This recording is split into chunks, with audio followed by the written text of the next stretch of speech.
Hello friends, తెలంగాణలో అయితే టాలీవుడ్కి ఒక పెద్ద షాక్ అయితే తగిలింది. అది ఏంటంటే ఇక మీదటి నుంచి తెలంగాణలో ఏ మూవీకి కూడా బెనిఫిట్ షో అయితే ఉండదన్నమాట.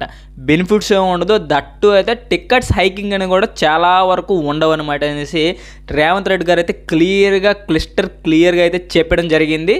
ఇక మీదటి నుంచి వచ్చే గేమ్ చేంజర్ కానీ హై బడ్జెట్ మూవీస్ కానీ ఏదైనా కూడా ఇంకా బెనిఫిట్ షో అయితే ఉండదనేసి అయితే క్లియర్గా చెప్పేశారు. అండ్ దట్టు తెలంగాణ ప్రభుత్వానికి సినిమా ఇండస్ట్రీకి ఎటువంటి పగలు లేవు, ఎటువంటి కక్షలు లేవు, ఎటువంటి గొడవలు లేవు. మేము ఒకరితో ఒకరు పని చేసుకుంటూ పోతాం కలిసికట్టుగా అనేసి అయితే చెప్పారు. అండ్ దట్టు ఇక మీదటి నుంచి తెలంగాణలో ఎక్కువ షూటింగ్స్ చేయాలనేసి అయితే రేవంత్ రెడ్డి గారు చెప్పారు. అండ్ పెట్టుబడులు కూడా పెట్టాలనేసి అయితే చెప్పారు. మరి దీని మీద మీ ఒపీనియన్ ఏంటి?